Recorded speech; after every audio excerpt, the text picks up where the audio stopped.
Desde las 14:30 horas se cumplirá la primera audiencia para revisar las medidas de prisión preventiva para el ex senador nacionalista Gustavo Penades y el docente Sebastián Mauvecín, quienes permanecen encarcelados desde el 10 de octubre tras ser formalizados por explotación sexual de menores, el primero y Nexo el segundo. La jueza Marcela Vargas evaluará los argumentos de la fiscal Alicia Gione para extender las medidas cautelares para ambos. Esta semana también está previsto que declaren de forma anticipada algunas de las 11 víctimas que aún no habían logrado dar su testimonio.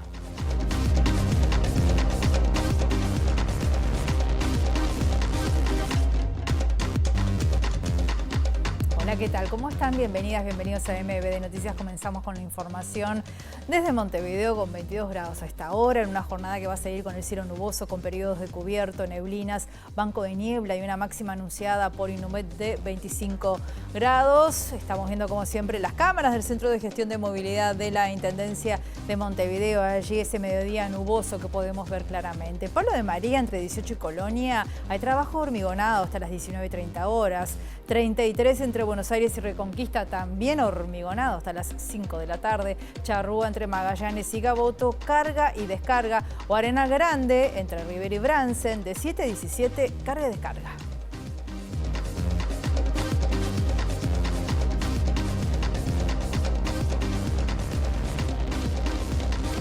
Comienzo de semana movido a nivel parlamentario, hay actividades, hay información allí, ha estado trabajando esta mañana nuestro periodista Eduardo Delgado. Buen mediodía, Eduardo, ¿cómo estás? Adelante, bienvenido.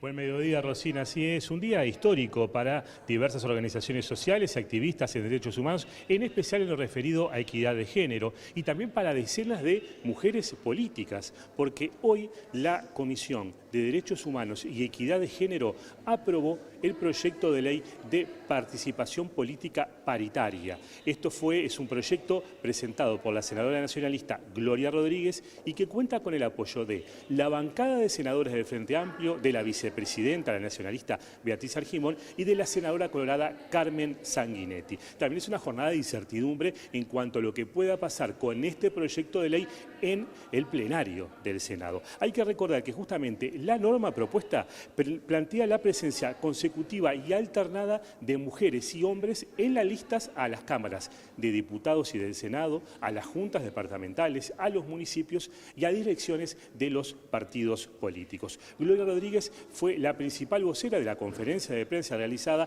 tras la aprobación de este proyecto en comisión. Esperamos contar con el apoyo de todos, un país que se ha destacado por sus avances en los derechos de las mujeres y últimamente, lamentablemente, es una vergüenza, estamos prácticamente en el lugar 100. Uruguay, el Parlamento, no puede dejar pasar esta oportunidad de darle al Uruguay el lugar que históricamente hemos ocupado, que es el avance en la igualdad de derechos. Cuando hablamos de igualdad es cuando los grupos son iguales, están en igualdad de condiciones. Hoy legislamos desigual para las desiguales. Por eso contamos con leyes de acciones afirmativas.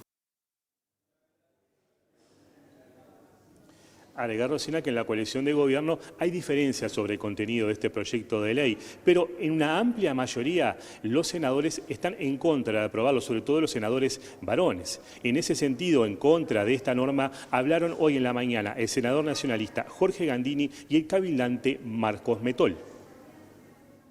Estoy a favor de la paridad y la participación de las mujeres en todos los ámbitos y en política más, pero en contra de establecer obligatoriamente la participación paritaria por cupos o cuotas en listas de representación, en cargos de representación. La gente se tiene que hacer representar con absoluta libertad. No es correcto que la gente se haga representar por cuestiones corporativas o sectoriales, es decir, que las mujeres voten mujeres, que los de una raza voten a esa o los de una religión acompañen a quien la profesan. Nuestro partido, Cabildo Abierto, ha sido muy claro desde el inicio en cuanto a su rechazo a este proyecto de ley de paridad. Consideramos que no es conveniente este tipo de imposiciones, sino que lo mejor sí es promover la participación de la mujer a través de otros mecanismos, pero no de este proyecto de ley que consideramos que es inconstitucional, que es inadecuado, porque no se adecua a la situación del Uruguay, un país donde la participación de las mujeres afortunadamente es muy importante en política y en cargos de gobierno sumamente importantes.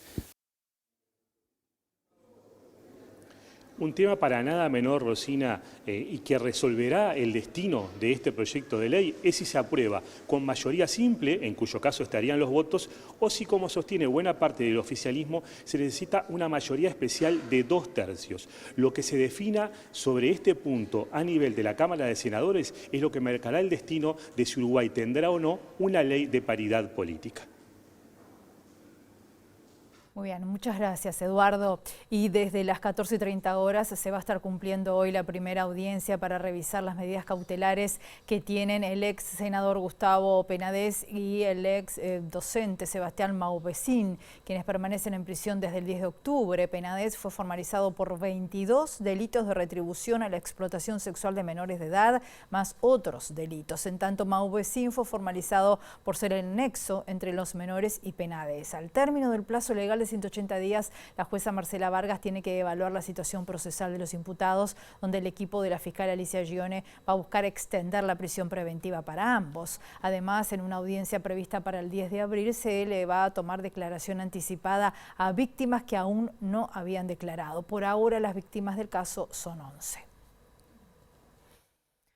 Temas para Adeón Tacuarembó, la resolución de la Federación Nacional de Municipales del Uruguay en respaldo a la presidenta Valeria Ripoll no representa la opinión de todos los municipales y aclara que no fueron consultados. Ripoll fue expulsada por su sindicato base, Adeón Montevideo, el viernes por una conducta llamada gremialmente inmoral irresponsable. La directiva, que agrupa a funcionarios de la comuna de Tacuarembó, se enteró por la prensa del comunicado de la mesa de la Federación y reiteró su diferencias con la conducción de Ripoll al frente de la organización, al tiempo que criticó el manejo económico.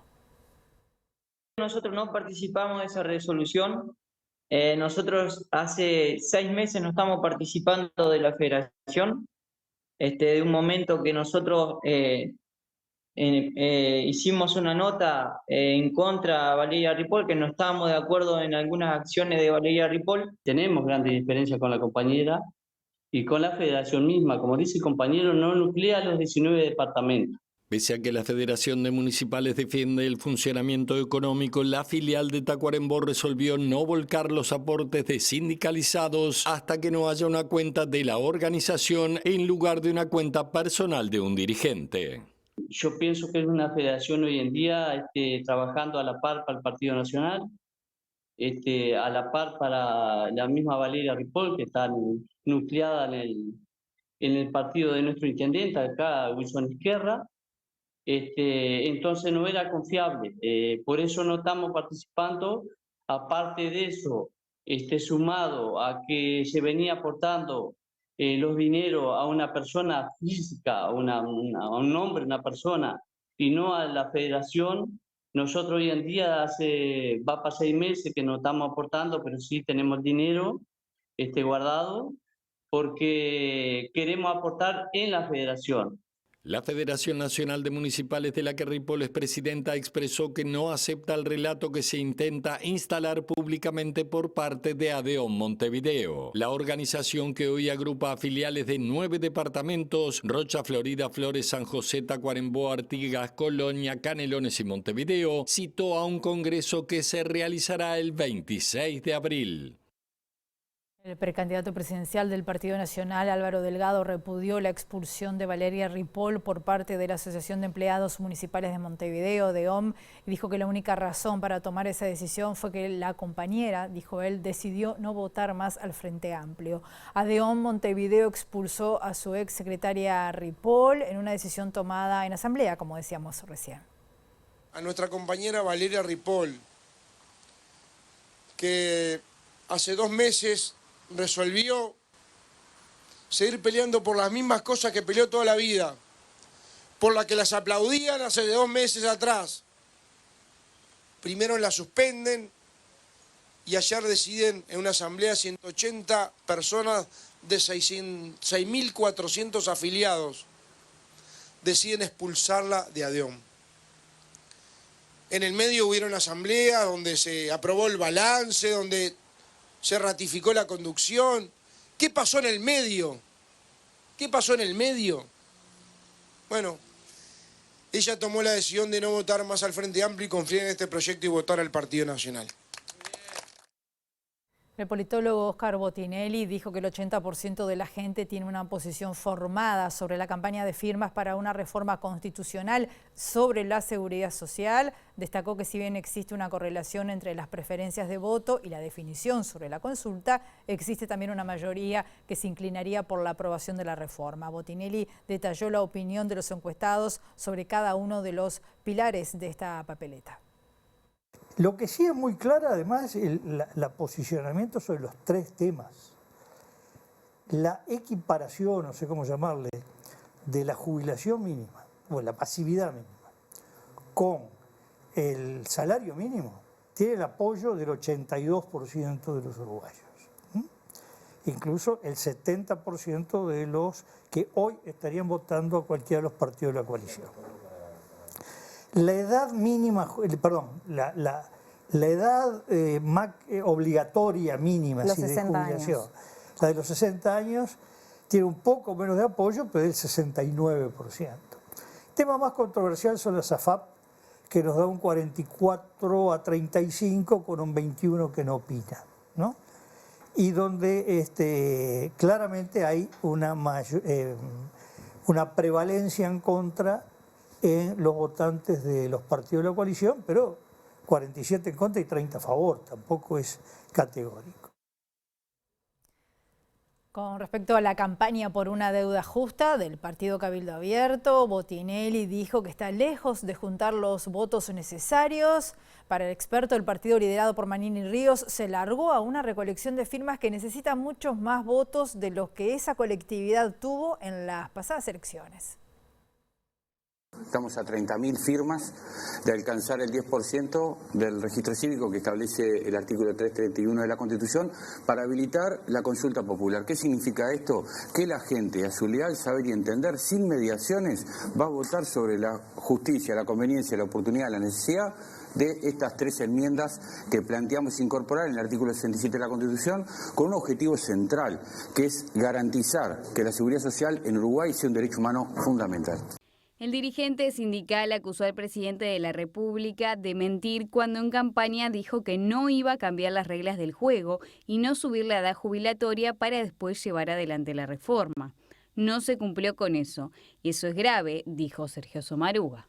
La mentira en política hace daño porque orada la credibilidad, y cuando se orada la credibilidad, en los tintes aparecen las oportunidades para las extremas derechas, como lo estamos viendo en Argentina ya. Perder la credibilidad es un problema muy importante, y en este caso se mintió, y se miente también de forma consciente, porque hay gente que está informada, senadores, gobernantes de primera línea, el actual candidato a la presidencia por el oficialismo, Álvaro Delgado, lo he escuchado, hablando de expropiación de los ahorros jubilatorios de las trabajadoras y trabajadores que están retenidos hoy en organizaciones financieras privadas, jurídicamente privadas, como son las AFAP. Los uruguayos y las uruguayas, los trabajadores y las trabajadoras, tenemos ni más ni menos que 23.000 millones de dólares retenidos de nuestros ahorros jubilatorios en el marco de las AFAP. Bien, ahí estábamos viendo obviamente a Sergio Somaruga, del secretario ejecutivo del PIT-CNT, hablando a propósito también de esta reforma. El plebiscito impulsado de Cabildo Abierto por una deuda justa lleva recolectadas más de 160.000 firmas, según dijo el diputado cabildante Álvaro Perrone. Pese a los pocos recursos con que llevan adelante la campaña, esperan que en estos últimos días puedan mantener el ritmo de recolección de firmas. Venimos con un impulso importante que nos entusiasma. Físicamente sí hay más de 160.000 firmas que ya tenemos en Montevideo, y ahora estamos en la instancia de hacer esa recolección de muchas papeletas que hemos entregado en todo este tiempo, y bueno, que estamos pasando a buscar y a levantarla.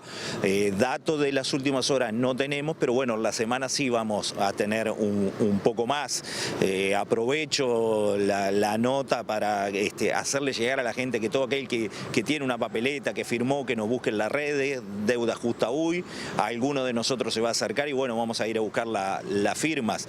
Nosotros estamos confiados que vamos a llegar, es una causa sumamente popular, que a último momento, en estos últimos días, ha tomado mayor estado de conocimiento en la sociedad y cada vez son más los que nos llaman para firmar. Vamos con noticias del ámbito internacional que también tienen su repercusión aquí, porque México va a acudir a la Corte Internacional de Justicia para denunciar la responsabilidad del gobierno de Daniel Noboa por violaciones al derecho internacional. Esto luego del asalto policial a la embajada mexicana en Ecuador para la captura del ex vicepresidente ecuatoriano Jorge Glass. La canciller mexicana Alicia Bárcena anunció en conferencia de prensa que este lunes su país acudirá a la Corte Internacional de Justicia a presentar lo que calificó como un caso triste y afirmó que México lo presentará ante todos los foros multilaterales que corresponden para que realmente esto, primero que nada, se condene por toda la comunidad internacional. Nos sentimos francamente ultrajados porque fue violada la inmunidad de la embajada y del personal diplomático y además el ingreso fue con una gran violencia y sobre todo y por supuesto sin autorización, afirmó Bárcena. La Cancillería del gobierno mexicano agradeció la solidaridad de la comunidad internacional y señaló que al menos 18 países de América Latina y 10 países europeos han manifestado su respaldo, así como Estados Unidos y Canadá, agradeciendo también a organismos internacionales y múltiples congresistas por sus mensajes de respaldo ante lo que calificó como un hecho tan lamentable. Alicia Bárcena encabezó en las últimas horas una ceremonia por el regreso a México del equipo diplomático en Ecuador y sus familias, quienes mencionaron regresar con la frente en alto luego del asalto de la policía ecuatoriana a la sede diplomática para detener al ex vicepresidente Jorge Glass, que ameritó el rompimiento de relaciones diplomáticas entre ambos países. Y Estados Unidos, la Unión Europea, países de Europa y de América Latina, tanto de derecha como de izquierda, han condenado la violación del Tratado de Viena por parte de Ecuador y se solidarizaron con México. Entre tanto, Uruguay se expresó mediante un comunicado de Cancillería, lamentando allí la ruptura de las relaciones y llamando a una solución negociada, pero sin repudiar el asalto explícitamente como sí lo hace el resto de las declaraciones. Por otra parte, en su pronunciamiento, Uruguay señaló que al cumplirse el 28 de marzo 70 años de la Convención de Caracas sobre asilo diplomático, el país destacó la importancia de este instituto legal y alentó a los estados a reafirmar y respetarla. Y si bien remarca que existen mecanismos para manejar estas situaciones, que en ningún caso justifican el ingreso por la fuerza a la misión diplomática, sostiene que la Convención de Caracas sirve para las dos partes y que no se debe conceder el asilo diplomático a las personas procesadas por delitos comunes. Vamos al Parlamento nuevamente con Eduardo Delgado para ampliar esta información y tener repercusiones a nivel local. Eduardo, adelante. Así es, Rosina, porque este tema ha traído varios comentarios a nivel político nacional, porque bueno, ha tenido una gran repercusión en toda la región, por supuesto, y por eso estoy con el diputado del Frente Amplio, Nicolás Viera, para conocer justamente la posición de la coalición de izquierdas respecto a lo ocurrido y al comunicado del gobierno uruguayo. Sí, el Frente Amplio está analizando su postura, pero básicamente es de repudio, digamos, ¿no? Es realmente lamentable, absolutamente condenable. Yo creo que necesitamos tener mucha fortaleza para generar una condena y es también lo que le solicitamos al gobierno. Si bien el gobierno emitió su comunicado, a mí me parece que tendría que hacerse mucho más enfático porque no estamos ante un episodio más. Son episodios que lamentablemente hasta en el Uruguay tenemos antecedentes, los peores antecedentes de nuestra dictadura militar, cuando en aquel jardín de la Embajada de Venezuela secuestraron a la maestra Elena Quinteros, y a mí automáticamente se me vino esa imagen cuando se ilustraba el episodio en Ecuador. O sea que yo creo que nosotros tenemos que incluso propiciar una declaración del Parlamento Nacional para solidarizarnos con las autoridades y el gobierno de México, pero sobre todo para tratar de que esta situación diplomática entre ambas naciones de nuestro continente se puedan restablecer, que naturalmente tiene que ser por el camino de restablecer la condición de asilo del ex vicepresidente Glass. Y justamente en ese sentido, ¿prevén alguna acción parlamentaria a plantear? Sí, nosotros estamos trabajando en ambas cámaras para tratar de tener una declaración para proponerle al cuerpo esta semana. Esperamos que podamos lograr unanimidades en este asunto. Es un asunto muy delicado que no podemos dejarlo pasar y por lo tanto vamos a transitar ese camino parlamentario como siempre es de estilo por parte de ambas cámaras, en otros temas internacionales también poder declarar nuestra solidaridad y nuestra preocupación. Si bien en general hubo comentarios de repudio a nivel del sistema político, hubo una disonante que fue la del senador nacionalista Luis Alberto Heber, que planteó que no se trata de un tema de asilo porque es un delito común el cometido por el ex vicepresidente de Ecuador. ¿Qué reflexión le merecen estos comentarios? No, es un comentario totalmente desacertado, que no sé si es fruto de la ignorancia o de un móvil político al respecto. El error radica en que la condición de asilo y el fundamento del asilo lo pone el país que está protegiendo al asiliado. Eso no tiene ninguna lectura de doble condición. Por tanto, es México a quien le corresponde decir si esa persona le merece o no el asilo político, como efectivamente ocurrió. O sea que para el senador será un reo común. Nosotros claramente entendemos de que acá hay una situación de persecución política que no es de ahora, no es nueva. El ex vicepresidente Glass ya estuvo preso durante la dictadura de Añez y obviamente que eso no tiene doble lectura política. Diputado, muchas gracias por estos minutos muy Gracias amables. a ti. Rosina, volvemos contigo allí a estudios, tras los comentarios del legislador Frente Amplista respecto a esta situación tan particular que se ha dado en Ecuador. Muchas gracias, Eduardo. Y para el senador blanco Jorge Gandini, el comunicado de Cancillería sobre la crisis política entre México y Ecuador fue contundente en cuanto a condenar la violación de las leyes internacionales.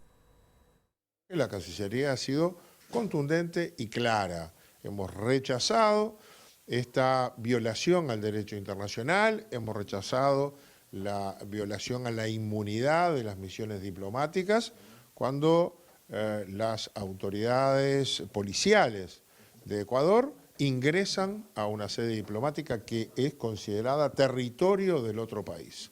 Esto pasó en Uruguay, cuando las Fuerzas Armadas ingresaron a la Embajada de Venezuela en Uruguay para retirar a Elena Quinteros, que después desapareció, y Venezuela rompió relaciones con Uruguay. Es un caso similar. Similar es el caso en que Alan García se asiló en la Embajada Uruguaya en Perú.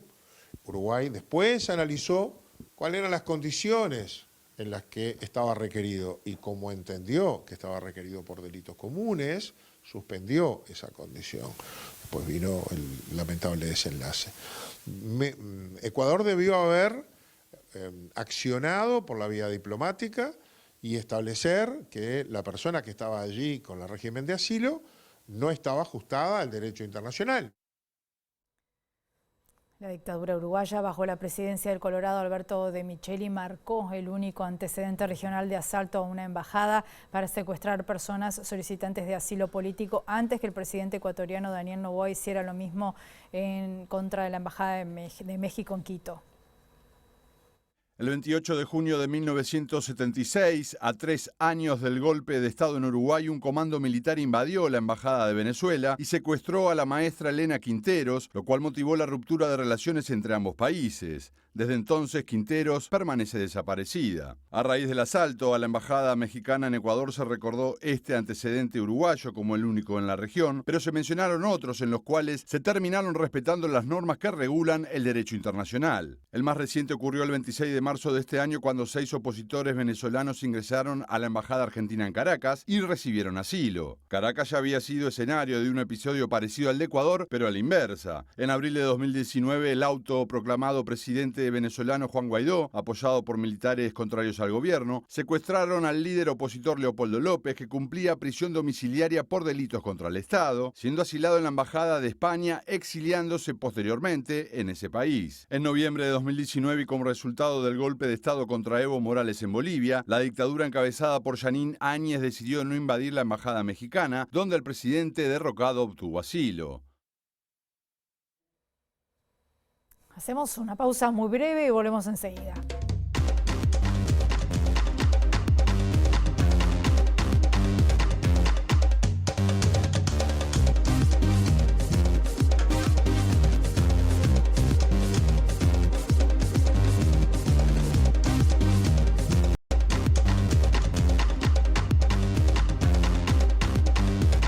presenta Jardín de las Mascotas, primer cementerio, parque y crematorio para mascotas de compañía. Conozca nuestros planes de afiliación y obtenga la tranquilidad de tener una cobertura digna para su mascota. Afilie sus mascotas a nuestros servicios de sepulturas o cremaciones. Brindamos atención y asesoría personalizada. Jardín de las Mascotas, líderes desde 1995, trabajando con los valores de respeto, atención y confianza.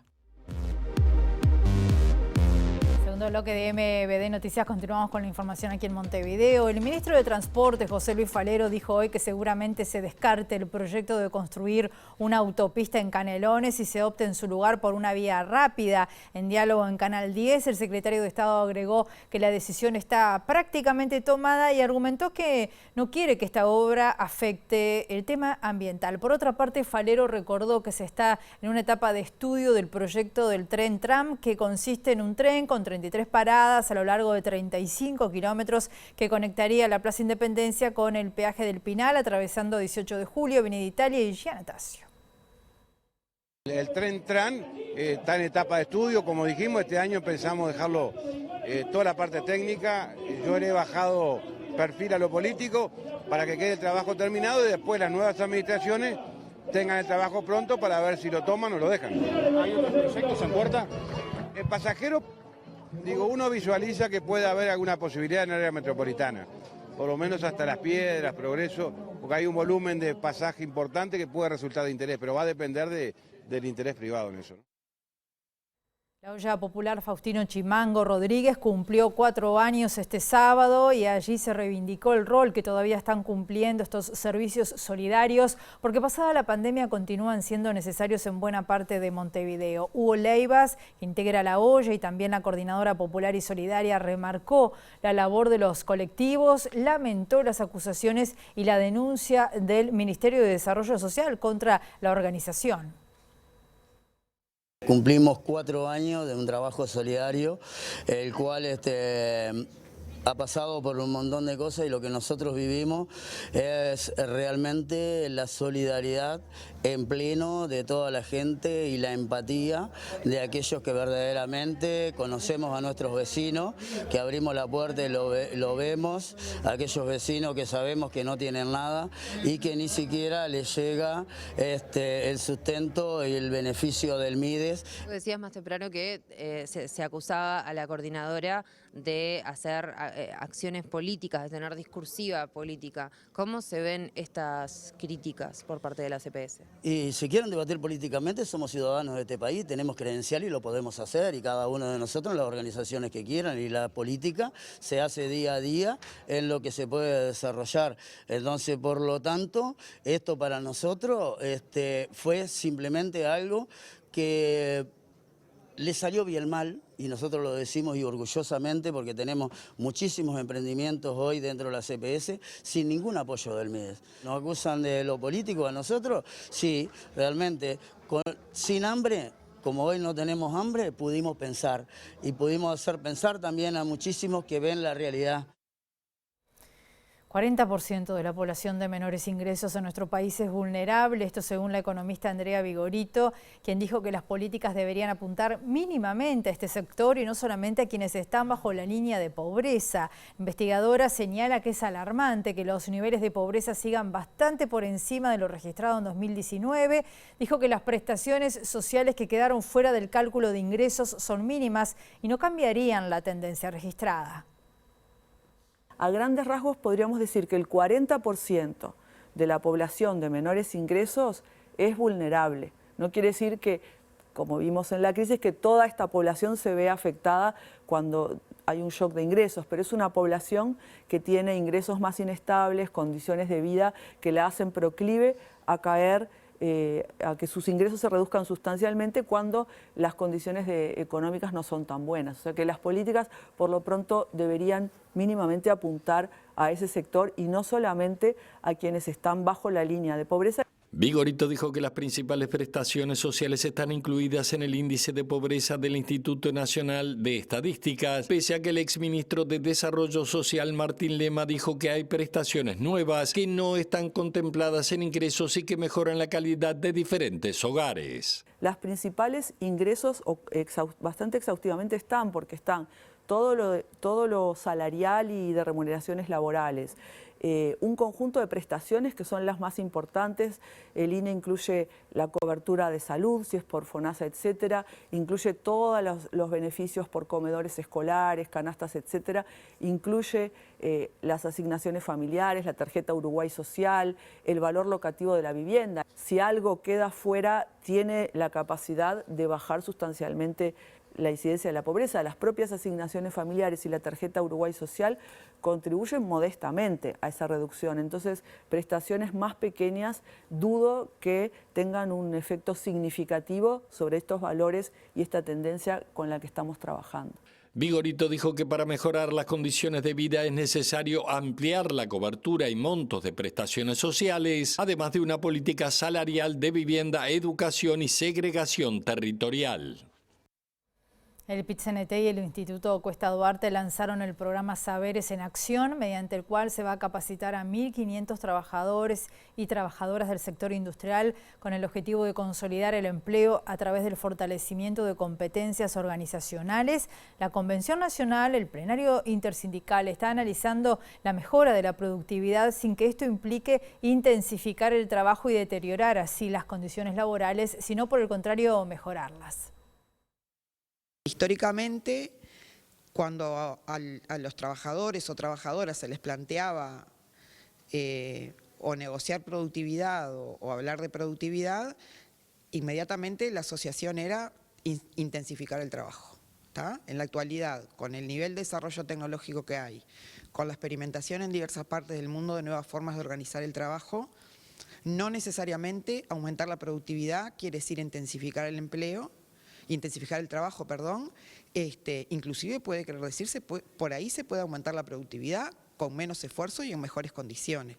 Lo que pasa es que eso también es un camino de discusión, de conocer otras experiencias, de conocimiento, pero sí, hay una, como todo cambia, digamos, el trabajo también y hay que pensar el trabajo en los términos nuevos que plantea la forma de producción actual, ¿no?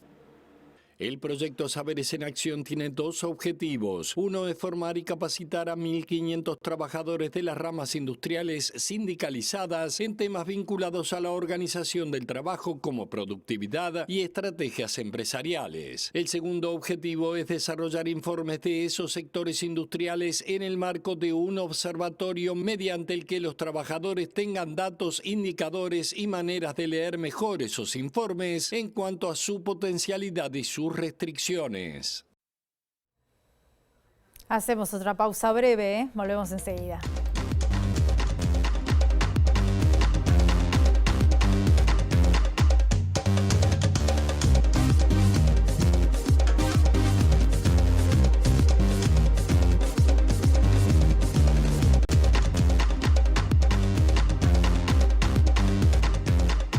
Último bloque de MB Noticias, continuamos con la información y les contamos que hoy trascendió en la mañana que la fábrica de autopartes Fanacif enviaría 140 trabajadores a seguro de paro. Desde la empresa no se confirmó la noticia, pero de todas formas, imagínense que esto ha generado mucha preocupación en el sindicato metalúrgico, ya que esto agravaría la situación que se ha generado en el sector. Y justamente para hablar de este sector y cuál es la situación, es que ya vamos a recibir a nuestra periodista Juliana Perdomo para ampliar todo esto. ¿Cómo estás, Juliana? Bienvenida, buen mediodía para ti también. Gracias, Rosina. Buen mediodía para todos. Continuando con el tema, como tú has dicho, los sindicatos de la industria ya han manifestado su preocupación por la pérdida de empleo y también por el deterioro de las empresas de esta rama de actividad y han iniciado una ronda de reuniones con los precandidatos presidenciales para conocer propuestas. Y para ampliar esta información estamos con el presidente de la UNRWA, Danilo Dárdano. Muchas gracias por estos minutos. Danilo, ¿cuál es la situación? A lo largo de los años se han perdido muchos puestos de trabajo. Sí, buenos días para ti y para toda la audiencia. Desde el año 88 a la fecha hemos perdido 75% de los puestos de trabajo. En esos años éramos 400.000 cotizantes al BPS, hoy andamos alrededor de 110.000 trabajadores en blanco, ponele que haya 20.000 más más o menos, no llegamos a 140.000 trabajadores de la industria. Es preocupante, para nosotros es de extrema gravedad, porque incluso en estos tiempos se han venido cerrando más fábricas, o también hay reestructura y se pierden puestos de trabajo.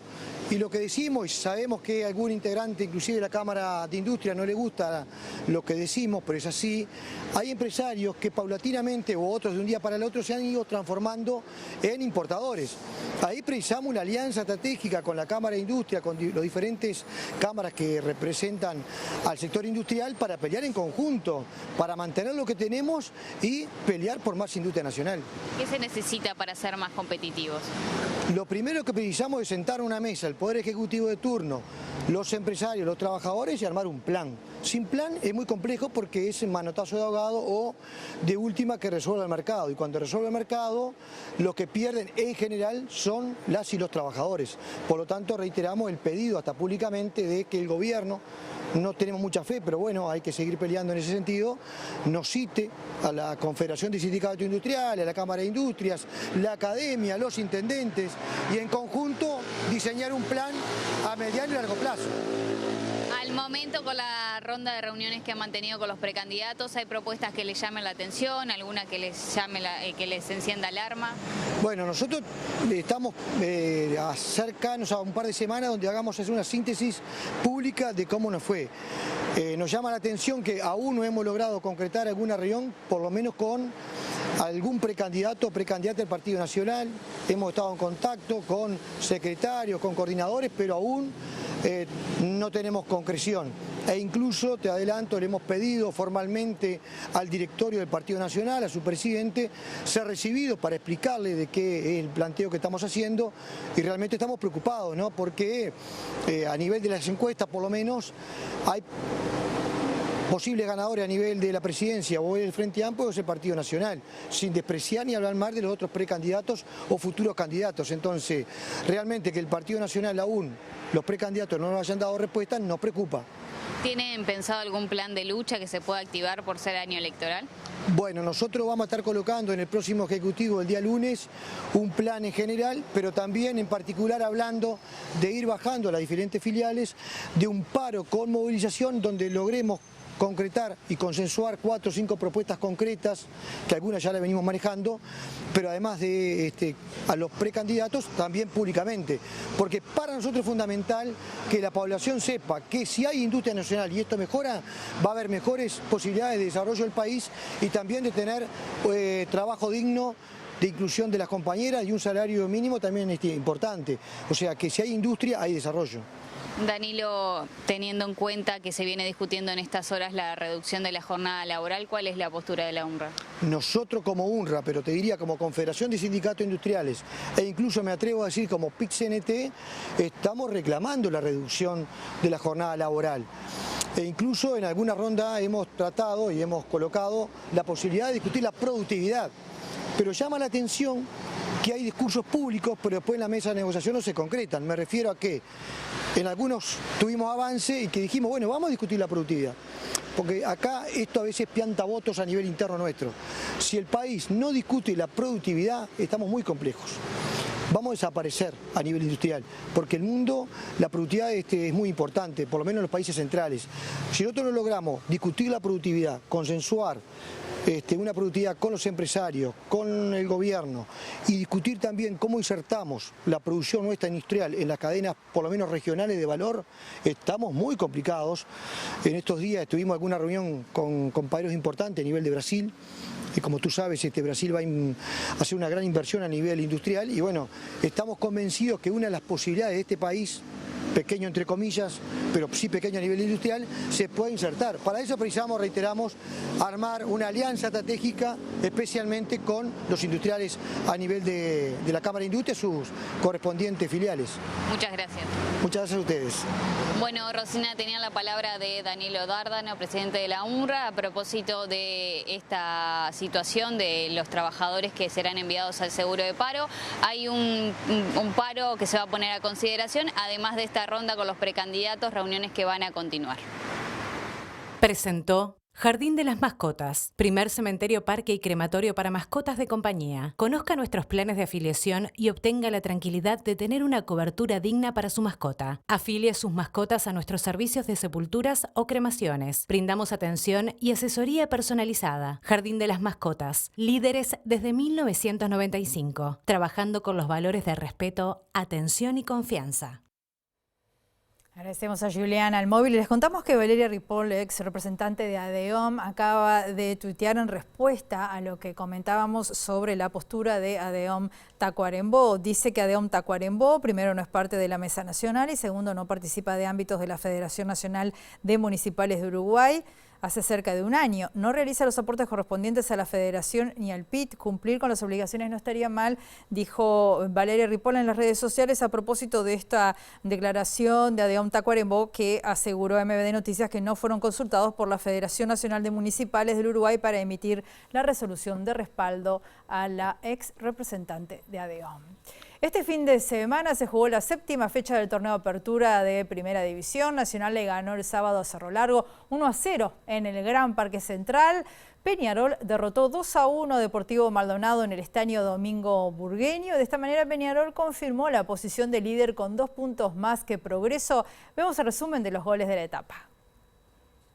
Nacional en el Gran Parque Central le ganó 1-0 a Cerro Largo con el gol de Gabriel Báez a los 31 del primer tiempo. Así lo festejó el lateral izquierdo tricolor. Y el clásico de la Villa fue para Cerro, que en 19 minutos liquidó la historia frente a Rampla Juniors. El Sapo Ignacio Pereira a los 5 minutos abre la cuenta para el elenco albiceleste. El 2-0 será de Matías Avero a los 16 minutos también del primer tiempo. Ahí estaba la ventaja para el elenco dirigido por Nacho Payas y Josuán Berríos. Vean qué solo que pica. Define a los 19 el clásico de la Villa. Fue albiceleste 3-0 frente al Picapiedra. Vamos a ver la victoria de Liverpool. 3-1 frente a Fénix en el Capurro frente a la Bahía de Montevideo. Matías Acuña abre la cuenta a los 14 minutos. Así ganaba el elenco albi violeta dirigido por Vinieri. Pero Franco Nicola lo iguala a los 27. Ahí estaba el empate para el vigente campeón de la Copa Uruguaya. Luciano Rodríguez recibe, pisa el área y luego define colocando el 2-1 a los 23 del segundo tiempo. Y el propio Franco Nicola cierra las acciones para este Liverpool que gana 3-1 en cancha de Fénix a los 31 del complemento. Peñarol le ganó de visitante a Deportivo Maldonado 2-1 jugando en el campus. Abrió la cuenta Pablo González al minuto 11 de la primera parte. Llega de frente el 8 y define ante el arco defendido por Guillermo de Amores. En el segundo tiempo, Peñarol lo igualó por intermedio de Maxi Silvera. Aquí está a los 28, rasante contra un palo. La estirada del arquero Reyes que nada pudo hacer. Y Eduardo Darias a los 33. Le va a quedar la pelota luego del despeje. Golazo para la victoria aurinegra, único líder de la apertura.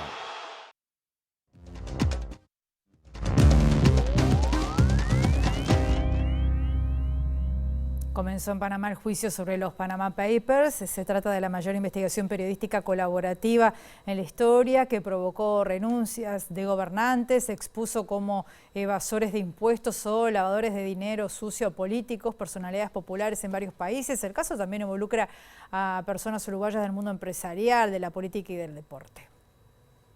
De la investigación participaron 376 periodistas de 100 medios y 76 países que analizaron 11,5 millones de documentos sobre cuentas bancarias y empresas creadas por el estudio panameño Mossack Fonseca, que dejó de funcionar en 2016 luego del primer informe. Se identificaron más de 330 altos funcionarios o exfuncionarios de 91 países, de los cuales 35 eran jefes o ex jefes de Estado, 14 de América Latina. Latina. Del Consorcio Internacional de Periodistas de Investigación que se formó para el caso, participó Búsqueda, que el 7 de abril de ese año publicó parte del capítulo uruguayo. Los documentos abarcan desde 1977 a 2015, lapso en el cual se crearon 5.000 empresas por parte de clientes uruguayos que desviaron dinero a paraísos fiscales. Según Búsqueda, numerosos estudios y firmas uruguayas trabajaban con la firma panameña como intermediarios, vendiendo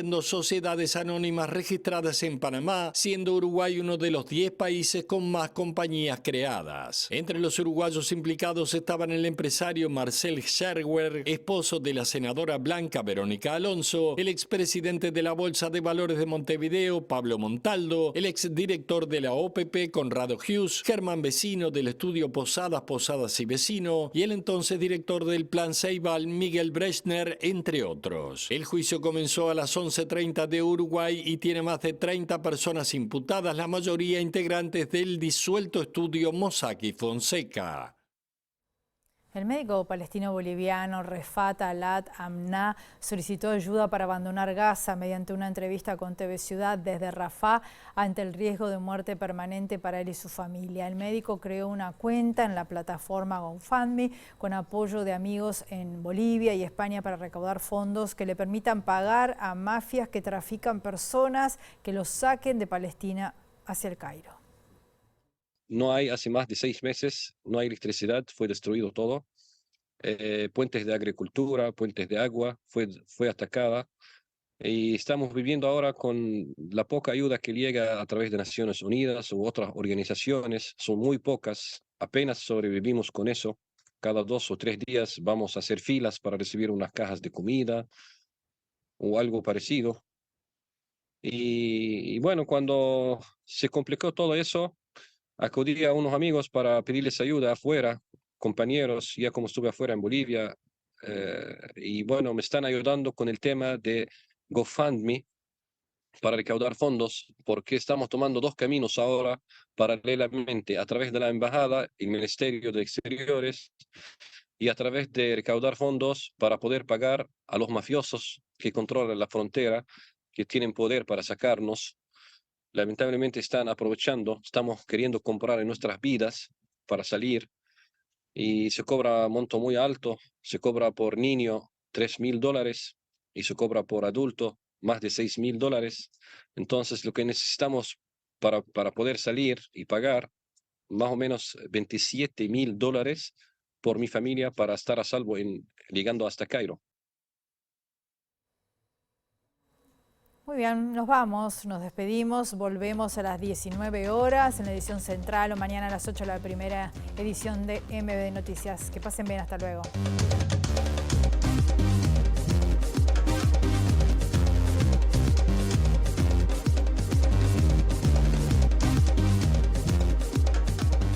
La Comisión de Derechos Humanos y Equidad de Género del Senado aprobó el proyecto de ley de paridad que irá al plenario. Gloria Rodríguez en conferencia de prensa dijo que los derechos no tienen color político y espera que en el Pleno se cuente con los votos.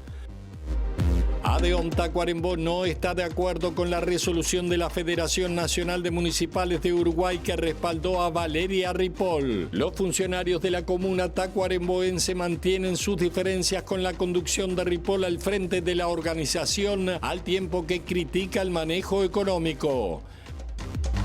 40% de la población de menores ingresos en Uruguay es vulnerable, según la economista Andrea Vigorito, quien dijo que las políticas deberían apuntar mínimamente a ese sector y no solamente a quienes estén bajo la línea de pobreza. Comenzó en Panamá el juicio sobre los Panama Papers. Se trata de la mayor investigación periodística colaborativa en la historia que provocó renuncia de gobernantes. El caso también involucra a personas uruguayas del mundo empresarial, de la política y del deporte. Médico palestino solicitó ayuda mediante TV Ciudad para juntar fondos y poder escapar de Gaza junto con su esposa y 5 hijos mediante las mafias que trafican personas.